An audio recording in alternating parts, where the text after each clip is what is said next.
Tu veux dire bonjour au Kimichou? Je sais pas si elle Marcel parce que veut dire Calinou ou joue avec Pimpin, ou si parce qu'elle veut vous dire bonjour. Donc dans le doute, on fait les deux. Maintenant, donne Pimpin et on va faire un tour.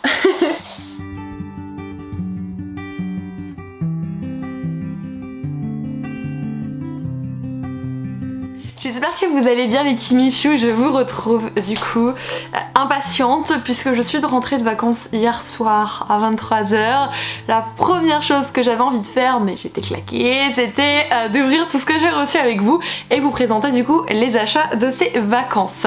Le fait est que je me suis dit que je n'allais pas filmer à 23 h du soir, hein, voilà, donc je me suis préparée aujourd'hui à peu près et je me suis dit c'est bon Kim, tu ouvres tes colis, t'allumes ta caméra, tu fais ça avec eux et du coup je suis trop contente parce que je vais pouvoir découvrir un petit peu tout ce que j'ai reçu. Je ne suis partie qu'une semaine et pourtant il y en a pas mal et en termes d'achat, il y en a toujours pas mal avec moi je crois. Voyez un petit peu l'étendue des dégâts de ce que j'ai reçu en une semaine. Ou nos petites semaines, voilà. Alors il y a des choses qui ont déjà été ouvertes un petit peu au cucu, genre celui-ci, parce que quand j'ai ma copine qui est venue à la maison pour s'occuper du chat, elle se demandait un peu ce que c'était, elle voulait me dire, elle me dit bon bah ça c'est un livre, patati patata. Enfin bref, tout ça, ce ne sont que des choses en rapport avec les livres. Donc on va ouvrir ça et après je vous montrerai l'étendue des dégâts des achats livresques au bassin d'Arcachon.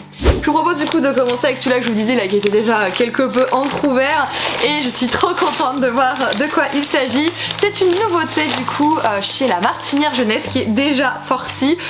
Avec un petit mais, donc je préfère vous prévenir, je vous l'ai déjà fait mais je vais vous reprévenir, c'est donc le premier tome de la trilogie The Kiss of Deception de Mary E. Pearson aux éditions Martinière Jeunesse.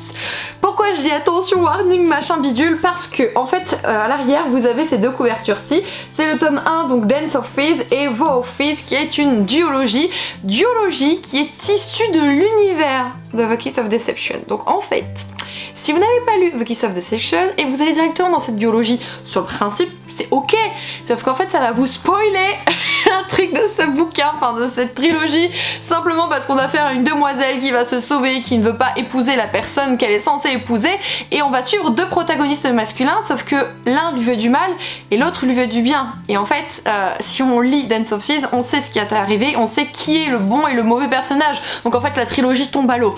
Moi j'ai lu Dance of Fizz il y a un an je crois et j'ai oublié donc je suis trop contente, je vais pouvoir le lire sans me souvenir de quoi ou qu'est-ce et du coup pas de spoil pour moi, mais je vous préviens, si vous n'avez rien lu de cette saga, c'est vraiment ça qu'il faut commencer. Bon, l'outre sauvage, mais moi c'est du travailler. Va jouer avec Pimpin ailleurs, l'outre sauvage. Ensuite ce colis-ci qui a encore des étiquettes des deux côtés, donc je crois que quand c'est comme ça c'est j'ai lu. On va vérifier. Qu'en est-il? Oh, deux bouquins. Je sais pas de quel accent j'ai pris, je sais pas d'où il vient celui-là.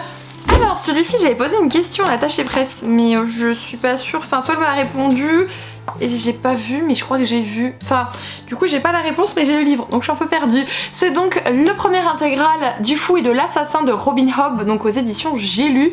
Moi ce que je me demandais si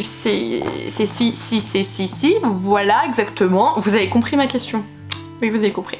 Non en fait je me demandais s'il fallait lire autre chose avant, genre l'assassin royal quoi par exemple, est-ce qu'il fallait avoir lu l'intégrité de l'assassin royal pour découvrir le fou et l'assassin? Je ne sais pas, donc je me retrouve un peu Kezako, qu'est-ce que je fais? Donc si vous avez l'information, je serai preneuse, n'hésitez pas à me dire un petit peu s'il y a un sens logique au niveau de ce que propose Robin Hobb en fantasy. Le deuxième que j'ai reçu de maison d'édition J'ai lu, je me souvenais plus d'avoir demandé ça, mais alors moi en plus je les ai notés, mais je suis vraiment une bille. C'est donc ce petit poche-ci, à savoir le parapluie de la Discorde de Sylvie Baron.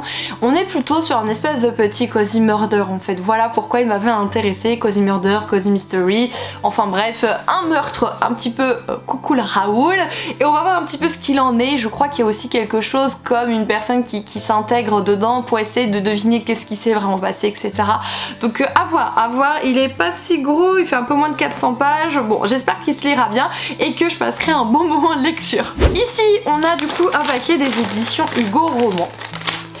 Vous savez, hein, je vous l'ai dit dans le dernier reading vlog, bon si vous l'avez vu, hein, je sais bien que tout le monde ne regarde pas forcément mes vidéos, il n'y a pas de souci là-dessus, qu'en fait j'ai reçu le nouveau Morgane Moncomble et j'attendais avec impatience savoir si j'allais recevoir le nouveau Brittany C. Cherry. Sauf que par rapport au nombre de partenaires, il y avait une quantité de livres limitée et je ne sais pas si je pouvais le recevoir ou non. Là ce n'est pas le cas, c'est un autre livre, un autre titre, mais j'ai vu qu'il y a un autre Hugo roman qui traîne. J'ai hâte de voir, j'ai trop hâte. J'ai décidé de partir sur un plutôt New Way, puisqu'il y a plusieurs collections chez Hugo, et là il y avait la collection New Way avec celui-ci notamment. C'est donc La vie ne tient plutôt. La vie ne tient qu'à un fil. Ouh, c'est compliqué la reprise. De Valentine Lalaland. Valentine Lalaland a aussi écrit Si belle, si bille. C'est bien ça, puisque j'ai le communiqué de presse juste en dessous. Et il y a un petit truc que je pense hyper important de vous donner comme information, c'est qu'il y a des trigger warnings. Donc des choses qui peuvent vraiment altérer la sensibilité, tout du moins. Si on est sensible à ces sujets-ci, ça peut être très compliqué en fait de lire l'histoire. Et là, on a notamment les trigger warnings suivants. Pensez suicidaire et automutilation. Donc voilà, vous êtes un petit peu prévenus sur quoi on s'embarque, sur des choses qui sont réalistes et pourtant qui sont un petit peu tabous. C'est ce qu'on peut appeler de l'handicap invisible. En fait, ça dépend de la santé mentale. Et oui, c'est pas sur le visage de quelqu'un quand il a des difficultés en termes de santé mentale. Et c'est tout aussi intéressant pourtant à traiter comme sujet. Donc j'ai hâte de voir ce qu'il en est. Peut-être que du coup j'aurai envie de lire qui c'est Si belle, si bille à la suite de ça. Il fait à peu près 310 pages. Bon, il n'est pas écrit très gros par rapport à d'habitude, une typographie un petit peu plus petite chez Hugo, mais je connais pas trop les New Way, ça se trouve c'est typique des New Way en fait. Là j'ai un autre Hugo. Est-ce que la fille elle en démord pas? Elle veut son Great Tennessee Cherry. Non mais au pire, c'est pas la fin des haricots, j'irai me l'acheter hein, parce que je peux pas laisser passer un Great Tennessee Cherry. Ok, je les ai pas tous lus, mais quand il y en a un qui sort, je craque.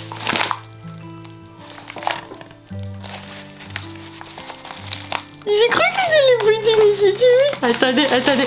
Kimberley, respire, ne vends pas la peau de l'ours à votre... Oui, c'est bon, j'ai le droit de faire ma petite tendance. Je puis avoir un exemplaire du nouveau Britney Cherry. Oh yeah, Il est là, le précieux, je suis trop contente, je pense que vous l'avez vu, je suis désolée de cette expressivité, voilà. Mais c'est la force de renaître de Britney Cherry. Il y a écrit s'aimer, se reconstruire sans renoncer à ses rêves. Et Bibi ne va pas du tout lire le résumé plus que ça, puisque chaque fois, enfin Britney Cherry, j'y vais comme ça, et après je fais en pam pam, et j'ai adoré, je me prends des claques dans ma tronche. C'est ce que je fais habituellement, je suis trop contente. Alors si vous voulez savoir en termes de pages, fin page 451, voilà, c'est très précis. On a un jeune homme torse-poil, voilà, pour ceux qui souhaitent le savoir, mais allez, c'est tout, je suis trop contente. Alors autant j'aime toutes mes réceptions, attention, mais alors celui-ci, je ne savais pas si j'allais le recevoir, et du coup il y a encore 3 petites choses à ouvrir et après je vous montrerai mes achats. Alors ça, ma copine quand elle est venue à la maison, elle a cru que c'était un retour par rapport aux bougies, puisque ça ressemble un petit peu le colis par rapport à ce qu'on a fait, elle les avait emballés avec moi. Alors moi qui connais ma boutique, mes colis, tout ça, j'ai vu tout de suite que c'était pas un de mes colis. Ça m'a rassurée puisque ça m'a vraiment turlupiné quand elle m'a dit qu'il y avait un retour de colis. J'ai dit mais qu'est-ce que c'est que ça? Et en fait non, il y a quelques temps de ça, je ne sais pas si vous vous souvenez, j'avais reçu une box de la part du petit colis, donc Colibri, et il s'est avéré que j'avais déjà le livre en question. Il était dans la liste de ce que je leur avais donné et en fait c'était tout simplement une négligence dans le sens où ils n'ont pas fait attention, ça peut arriver, il n'y a pas de souci. Ils m'ont dit non, nous on fonctionne comme ça, quand ça nous arrive de nous tromper et finalement de vous envoyer un livre que vous aviez déjà, et bien on vous en envoie un autre. Donc vous voyez, même en tant que partenaire ou en tant que client, ça fonctionne très bien, donc je suis plutôt contente de leur manière de voir les choses. On va voir qu'est-ce qu'ils ont décidé de me glisser du coup.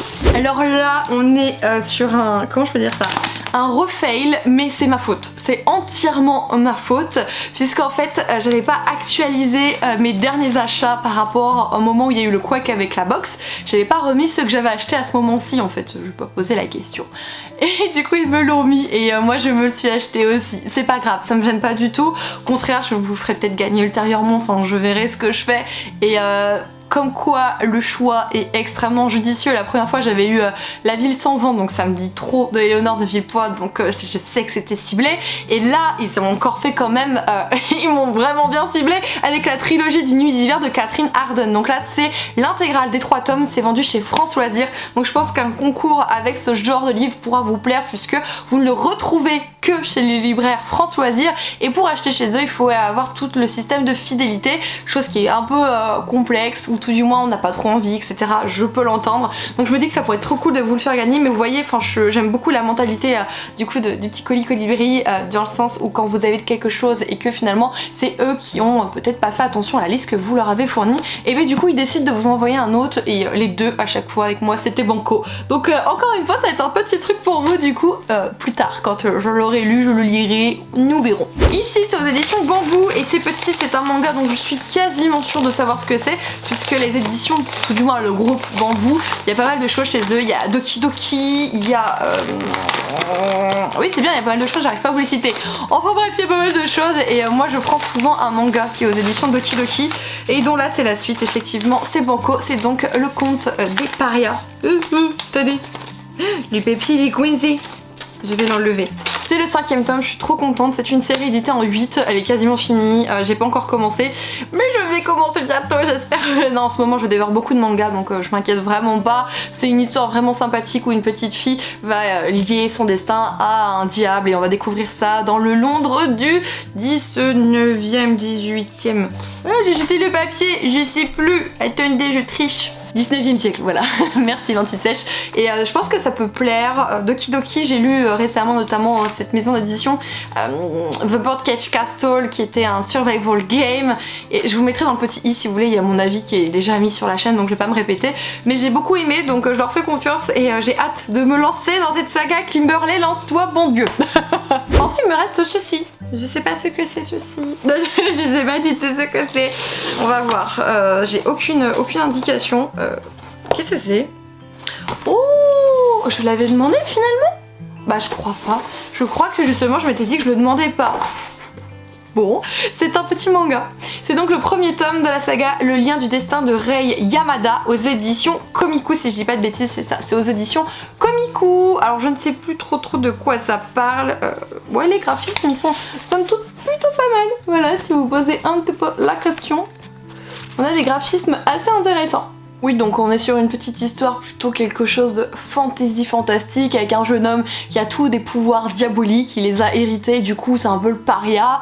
Il a eu quelqu'un qui l'aimait très fort, qui l'a perdu, et il a rencontré cette espèce de marionnette géante qui appartient à une espèce de théâtre ambulant, et ils vont se lier un petit peu l'un et l'autre, et elle a la même mission qu'avait sa défunte amie avant de disparaître, et du coup il va se dire est-ce que c'est un signe du destin, et on va suivre un petit peu leur péripéties à tous les deux.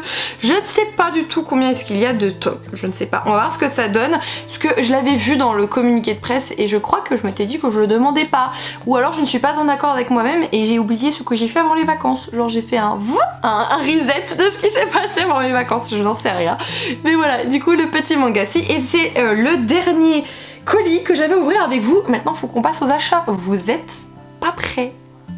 Pas prêts.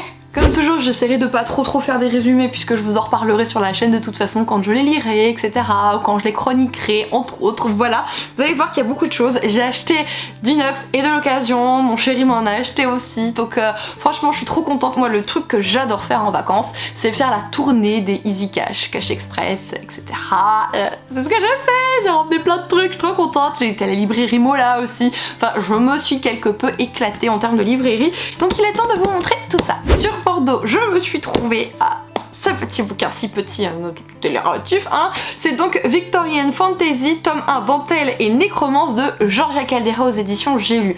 Georgia Caldera, autrice de pas mal de petites tomes, de petites choses, il y a les larmes rouges, il y a les brumes de cendre lune, et il y en a un autre que j'ai aussi, je sais plus, oui il y en a un autre que j'ai je crois dans ma palle, et en fait je n'avais pas du tout cette saga-ci d'elle, mais quand c'était devant mes yeux à 3 €, bon un Georgia Caldera, j'ai envie de découvrir un petit peu ce qu'elle fait, j'aime ce qu'elle fait jusqu'à présent, donc je me suis laissée tenter aussi bonnement que ça, et on est sur un univers plutôt gothique, et ça j'aime beaucoup. Je me suis également trouvée sur le retour, on s'est arrêté à Poitiers et j'ai trouvé ce petit bouquin-ci, c'est donc Ashlon ou Ashlon, je ne sais pas, on va dire Ashlon, de H. Roy aux éditions J'ai lu, et en fait ce livre je l'ai découvert chez ma petite Soli de Librement Addict, et en fait elle est là sur son espèce de petite étagère là où elle a des mangas et tout ça, il m'a toujours intriguée, je sais pas pourquoi il m'a toujours intriguée avec cette civilisation un petit peu particulière et tout, elle l'a toujours pas lu, et quand je l'ai vu, je l'ai vu et il est affiché à 5 €, je fais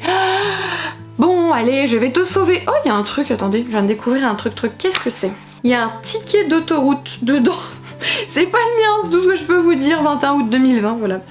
Je pense que c'était le marque-page de la personne, c'est dommage, elle a arrêté un petit peu avant. Est-ce que c'est mauvais signe? Non. On va le lire, ça va le faire, je crois que c'est un one shot, donc ça c'est aussi plutôt chouette. Tout dernier craquage, c'est mon amoureux en fait, puisque je cherchais un livre, je vais vous expliquer après pourquoi quand on en viendra, et j'ai croisé celui-ci, et c'est Ali, ma choupette, du coup Ali des livres, qui nous l'a recommandé chaudement avec ma petite Soli. Quand je l'ai vu, je voulais le prendre, j'ai hésité, et mon chéri en fait me l'a embarqué, voilà. C'est donc l'intégrale du Cercle Blanc de Nora Roberts aux éditions J'ai lu, intégrale de 3 tomes normalement, donc oui c'est une pavasse, c'est un petit peu du papier fin, tout ça, on est sur plus de 1000 pages, mais bon, c'est une intégrale de 3 tomes. Nora Roberts, je n'ai jamais rien lu de cette demoiselle, cette femme, cette madame, que voulez-vous.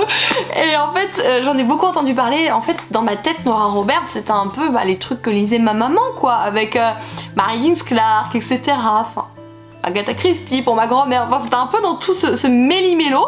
Et en fait Nora Roberts ne ferait pas que de la romance, elle aurait fait aussi ça dans une plutôt côté fantastique fantasy. Vraiment on est encore dans de l'imaginaire.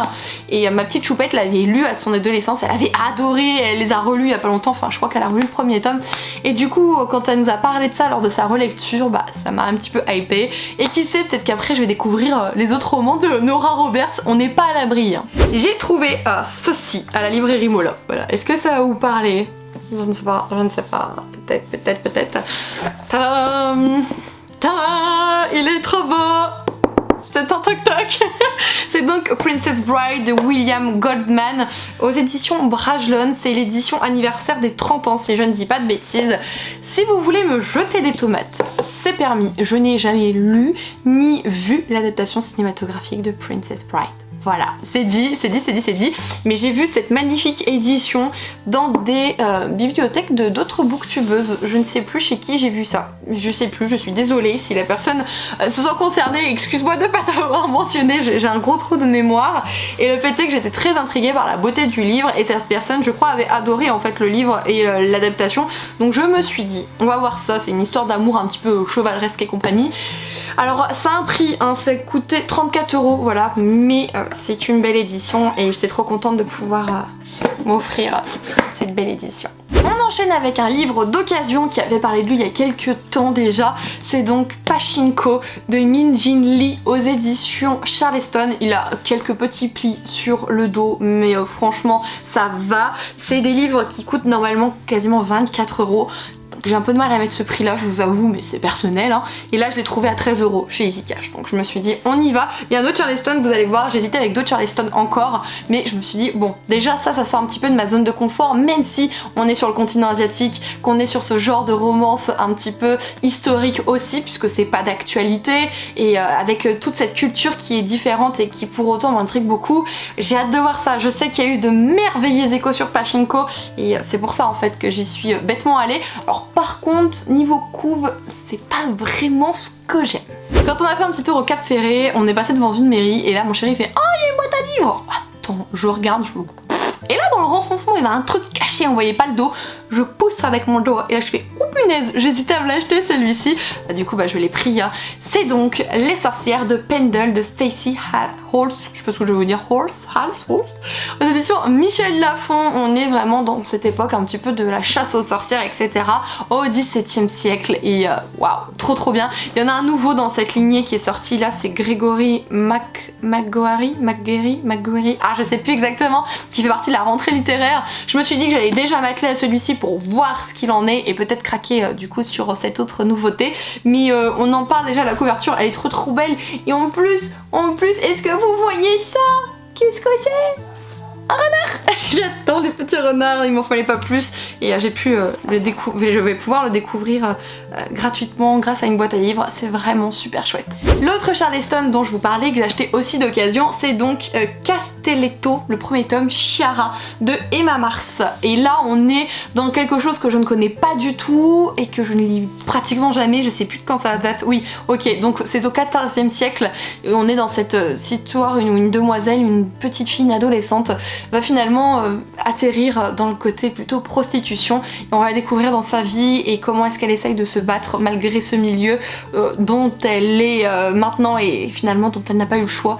Et je trouvais ça assez intéressant, même si je pense que ça va être hyper dur. Alors le premier tome est vraiment pas gros, il fait moins de 300, il fait à peine les 300 pages en fait.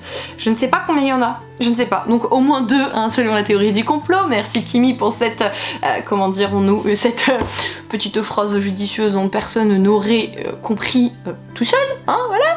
Mais quand j'ai vu, voilà, je dis bon, on va tester, je l'ai payé 4 € au pire, voilà. Mais les Charleston, c'est pas quelque chose dont j'ai l'habitude, j'en ai lu qu'un pour le moment, et là je me suis fait plaisir avec quelques autres. Le premier achat, le premier jour, au premier arrêt, donc à Poitiers, j'ai donc acheté chez Gilbert Joseph, bon il était neuf mais c'est pas grave, De Cierge pour le diable de Laura Calego aux éditions Naos. J'adore tout ce qui est attrait aux anges et aux démons, etc. Les diables, les dieux et déesses, et du coup j'ai pas su résister. Et, aux éditions Naos, j'en ai pas encore lu un je crois, et pourtant j'en ai quelques-uns dans ma palle, on va voir ce que ça donne. J'ai vu des notions d'archange et tout, enfin bref, c'est une demoiselle qui a été tuée par... Enfin non, je recommence, on efface, reset s'il vous plaît. Je me souviens que c'est une demoiselle dont son papa a été tué, son papa n'était pas humain et elle l'est, et elle va essayer de faire vengeance comme elle peut, étant la seule humaine un peu dans ce domaine, voilà. Très simplement. Je sais pas pourquoi, dans quoi j'allais, et j'y allais tête baissée, ça c'est certain, mais il m'a beaucoup intriguée, et j'ai vu un autre d'ailleurs qui m'intriguait beaucoup, c'était Anergique. J'ai hésité et finalement je suis repartie avec celui-ci. On continue avec un livre que j'ai acheté de la rentrée littéraire, j'ai pas acheté tant de neuf que ça, mais celui-là, attendez, même si vous... Enfin, moi j'ai pas encore tourné la vidéo des sorties littéraires, elle arrive un peu en retard parce que bah, j'étais en vacances simplement, vous avez dû le voir chez d'autres personnes sur internet, et en fait, enfin, je peux pas passer à côté. Est-ce que si je vous dis Sorcery of Thorn, enfin les gars quoi, Margaret Rogerson, j'ai tellement kiffé son one shot de fantasy, et là je vois qu'il y en a un autre. Ah c'est attention, Enchantment of Ravens. Je ne sais pas du tout comment ça se dit. Enfin bref, on est encore, il me semble, sur un one shot. En tout cas, c'est ce que j'ai vu. Il est plus petit que Sorcery of Thorns, et pourtant je trouvais qu'il s'était littéralement bouffé. Donc ça me fait un petit peu peur, mais non mais il m'intrigue tellement, vous avez pas idée. Il m'intrigue beaucoup trop. Un petit livre dont je vais essayer de faire très vite parce que comme je l'ai lu, je serai capable de vous en parler. Ce n'est pas le but, on veut seulement mes achats. J'ai donc craqué pour Miss Austen de Jill Hornby aux éditions Hauteville. On est typiquement sur ce genre de récit qui essaye finalement de nous faire découvrir d'un autre point de vue un grand auteur, une grande autrice. Alors ici c'est de la fiction, attention, mais simplement on suit la sœur de Jane qui en fait doit essayer de récupérer des lettres qu'elle aurait écrites de son vivant et qui pourraient nuire finalement à sa réputation, et on la suit dans cette découverte de ses lettres elle-même. La sœur, quand elle les lit, on a des rebondissements dans le temps, etc. C'est pas le roman où il va se passer des trucs de ouf. Attention, je préfère vous prévenir. Ah mais qu'est-ce que j'ai adoré. Vraiment, j'ai adoré. Voilà, je m'arrête là, j'ai adoré. Et du coup, qu'est-ce que j'ai fait, hein? Qu'est-ce que j'ai fait? Bah j'ai acheté un roman de Jane Austen, voilà, je ne sais même pas si on dit Jane Austen ou Jane Austen. Austen, il y aurait 2 E si c'était Austin, non? Je crois. Mais du coup j'ai acheté celui-ci, alors j'ai hésité, mais en fait je voulais partir sur cette collection des éditions Hauteville. Il y en a une super belle aussi dans une autre collection, en fait vous avez le reflet d'une tête, enfin pas le reflet mais en noir, vous avez du coup le profil d'un visage féminin. J'ai beaucoup hésité mais j'ai pris celle-ci du coup, donc aux éditions Hauteville, c'est Raison et Sentiment. Je voulais commencer par le traditionnel et classique Orgueil et Préjugés, ils ne l'avaient pas, ils avaient Raison et Sentiment et Emma je crois. Du coup je me suis dit bon, je vais essayer de découvrir ça. J'ai vu qu'il y avait d'ailleurs un journal de Monsieur Darcy qui est sorti aux éditions Hauteville il y a pas très longtemps. Donc waouh, j'ai de quoi faire et je vais pouvoir lire mon premier Jane Austen. Alors Jane Austen, je ne sais pas. Je sais que j'en ai des très beaux de l'autrice qui a été dans la réédition du coup des Cranford Collection. Mais pour lire, je pense que ça ce sera somme toute plus pratique. Et on enchaîne, on déroule en continu. Oui, parce que ça fait déjà une demi-heure que je parle de bouquins avec vous, de réception et de craquage. Oh mon dieu. J'ai trouvé cette petite chose-ci, c'est Abraham Lincoln, chasseur de vampires. C'est écrit par Seth Graham Smith et le tout aux éditions J'ai lu. J'ai juste vu Vampire et du coup ça m'a fait penser simplement, attendez j'ai oublié le titre, à la saga Le Livre Perdu des Sortilèges de Deborah Harkness. Pourtant j'ai adoré, hein. Franchement c'était, je crois que on peut dire que ça a été un coup de cœur ce premier tome, et en fait ça m'a fait penser un peu à ce style-ci dans la mesure où on a cet univers de vampires qui a l'air somme toute destiné aux adultes, et j'ai hâte de voir un petit peu ce qu'il en est. Je l'ai payé 1 €. Donc au pire voilà, ça n'engage à rien. D'ailleurs en vous parlant de Deborah Harkness, attendez, je vous les trouve. J'ai craqué pour celui-là.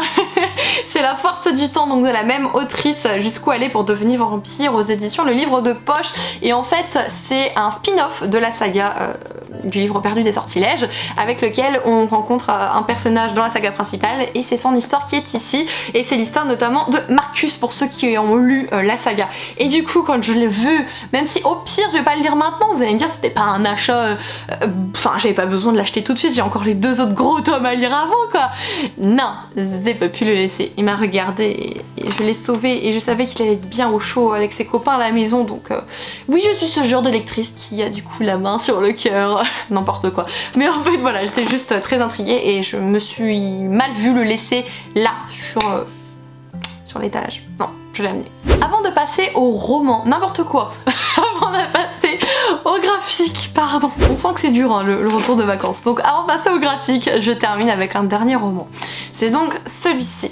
C'est L'Ange de Whitechapel de Jennifer Donnelly aux éditions Pocket. Donc on est quand même sur un bon roman, une bonne pavasse de presque 1000 pages, 2000 pages je crois d'ailleurs. Il a le dos un petit peu plié, hein, je sais pas si vous allez le voir à la caméra, mais j'ai plus que bien fait de l'acheter. Puisque quand j'ai été en espace culturel pour essayer de trouver le tome 1, c'est le tome 2 en réalité, mais je pense qu'ils peuvent se lire indépendamment. Quand j'ai voulu acheter le tome 1, et bien on m'a dit qu'il était plus commercialisé, que ce soit en brochet ou en poche. J'étais là, non c'est pas vrai. Elle me dit les autres non plus en fait. Donc je suis très contente de l'avoir pris en occasion, je l'ai acheté 5 € en occasion. Et du coup faut que je trouve le tome 1 en occasion aussi. Le tome 3 je l'ai vu pas mal de fois sur Vinted, mais le tome 1 je l'ai vu qu'une fois. Donc je pense que je vais prendre celui-là qui est dispo actuellement. C'est simplement de la romance historique et je sais pas, ça avait l'air terriblement intéressant. Jennifer Donnelly, j'en ai entendu parler, rien que son nom en fait ça me disait quelque chose, vous voyez, effectivement, puisque j'ai notamment le roman Vilaine dans ma palle et qui est aussi de Jennifer Donnelly. Elle a aussi écrit une saga plutôt young adulte, comment ça s'appelle, avec une sirène sur la couverture, le nom m'échappe mais une sirène dessus etc. Et j'ai entendu parler de cette autrice et quand j'ai regardé les notes de cette saga, enfin c'est des 17 à chaque tome sur Librement Addict, je me suis dit waouh, ça a l'air d'être genre the roman historique et bah du coup voilà, hein, suivant.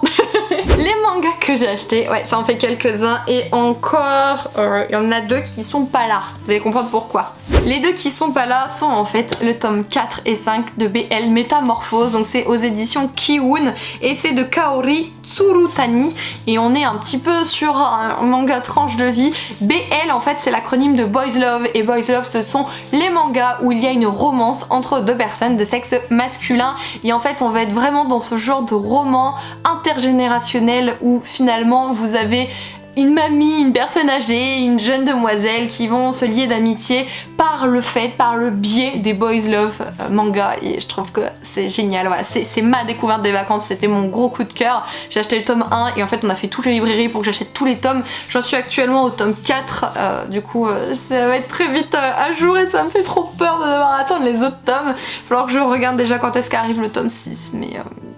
ouais, je le vis déjà trop mal en fait. J'ai trouvé d'occasion du coup le premier tome de la saga Dead Tube. C'est donc de Mikoto Yamaguchi au scénario et Tuta Kitakawa au dessin aux éditions Delcourt Tonkam. On est dans un survival game et je crois qu'il y a un rapport direct avec YouTube. Hein, je pense que là je ne m'avance pas trop et j'ai envie de survival game en ce moment, donc j'ai trouvé celui-ci trop contente, le premier tome et un autre premier tome de survival game dont j'arrêtais pas de suivre les annonces sur Vinted. J'ai vu le premier tome, j'ai dit au pire je lis le premier, si ça me plaît bah j'achèterai directement à l'eau sur Vinted, ce sera plus simple. Et donc ce petit bébé-ci dont je vous parle c'est King's Game, donc de Nobuaki Kanazawa et Hitori Renda aux éditions Kiwoon, encore un survival game mais j'y peux rien. J'aime bien ce truc un petit peu où finalement vous avez vraiment le palpitant qui accélère et tout ça, donc voilà, on va voir ce que ça donne. Série terminée et série spin-off terminée aussi je crois. Oh bah il y avait un petit dépliant de My Hero Academia, ok, je l'ai payé 4 € donc je me suis dit au pire voilà, si ça me plaît pas c'est pas trop grave. J'ai également acheté Comment défier le destin de Yoshio Akira aux éditions Anna Collection. Pendant les vacances j'ai lu Le Fil du Destin et ça c'est un spin-off dans le même univers en fait, et Le Fil du Destin j'ai adoré, une petite romance MM. Du coup quand j'ai vu celui-ci j'ai dit oh bah alors là banco j'y vais. Par contre lui est bien moins noté que Le Fil du Destin donc j'ai un chouïa la ch'touille, c'est vrai. Mais bon, il faut se faire son propre avis, c'est important. J'ai trouvé d'occasion le tome 3 de Shadow House de Somato aux éditions Glénat. J'ai le tome 1 dans ma page, je ne l'ai pas encore lu et j'ai acheté le tome 3. Pourquoi? Parce qu'il a été à un prix un petit peu plus réduit, alors pas beaucoup. Il coûtait 6 € quand même, alors qu'il doit coûter 7 ou 8, je crois, 9, donc pas un gros prix. Mais pourtant, j'ai ce sentiment en fait que le premier tome va vraiment me plaire et j'aurais été déçue de passer à côté d'une petite, restaurant petite du coup. Mais voilà, je me le suis pris et je sais que j'avais vu un message de l'une d'entre vous qui attend avec impatience le 6e tome, je crois. 5e, 6e, je sais plus, parce qu'elle est vraiment en amourance devant cette saga et du coup j'ai pensé à elle quand je l'ai acheté, même si j'ai pas son nom en tête, ça m'a fait penser à cette Kimi-Chou et j'espère que j'adhérerai en tout cas autant qu'elle. Et pour terminer, j'ai donc craqué sur le 4e tome de Alpi the South Sender, donc de Rona aux éditions Kiun. J'ai les 3 premiers dans, alors pas ma palle exactement puisque j'ai lu le premier l'été dernier, je l'avais acheté l'été dernier en vacances, voilà. Et le tome 2 et 3, peut-être que j'ai lu le 2 mais pas le 3, je sais plus, faut que je vérifie. Donc là il y avait le 4, suite logique des choses, à 4 € au lieu du double en termes de tarifs. Bah écoutez, hein, on continue les sagas. J'ai cherché, il y a une saga, j'essaie toujours de la compléter d'occasion, mais c'est une misère à chaque fois. Pourquoi le nom m'échappe maintenant? J'en ai marre. Enfin bref, le nom m'échappe vraiment, j'ai cherché hein, mais ça peut pas revenir. C'est une espèce de 2 petits prêtres un peu particuliers qui vont enquêter sur des dits phénomènes paranormaux qui peuvent être expliqués, etc., etc. On mélange un petit peu tout ce qui est plutôt le pragmatisme et la religion et j'aime vraiment beaucoup de cette saga. J'ai lu les 2 premiers tomes et j'arrive pas à mettre la main sur la suite, donc je les achèterai neufs, hein, c'est pas grave, faut juste que je me bouge un petit peu. Mais voilà, au pire je vous la citerai en barre d'informations, vous l'aurez si vous souhaitez voir un petit peu de quoi il s'agit. Je peux que vous la conseiller, mais là le nom m'échappe. Et bien voilà les Kimi-Chou, cette vidéo est à présent terminée, j'espère que ça vous aura plu. J'aurais pu finalement les inclure dans un book haul, mais bon, le book haul en tout cas de août est déjà quand même pas mal chargé de ce que je vois. Septembre, bah, il va y avoir quand même d'autres petites choses, donc on va voir ce que ça va donner. Au pire ça allégera le prochain book haul. J'espère que vous aurez passé un bon moment devant ma vidéo et j'espère que vous êtes prêts et prêtes pour cette rentrée, que finalement voilà vous avez réussi à reprendre le boulot tranquillement, à retourner à l'école sans trop de difficultés, etc. Et que peut-être vous allez avoir davantage envie de retourner un petit peu sur YouTube, regarder vos créateurs de contenu favoris et qui sait, peut-être que vous aurez envie de redécouvrir un petit peu mes vidéos. Je dis ça parce que oui, l'été c'est une période creuse, maintenant qu'on a la rentrée, et bien on va voir si finalement ma chaîne vous intéresse toujours. N'hésitez pas à réagir dans l'espace des commentaires comme d'habitude, que ce soit mettre un petit pouce en l'air pour me soutenir, un abonnement si vous arrivez par ici et que je vous fais pas trop peur, ou un petit partage sur Instagram, vous savez que ça me fait toujours très chaud au cœur et que ça aide énormément les personnes que vous appréciez. Et d'ici une prochaine vidéo, comme toujours, surtout prenez soin de vous, je vous fais tout plein de gros bisous. Ciao tout le monde!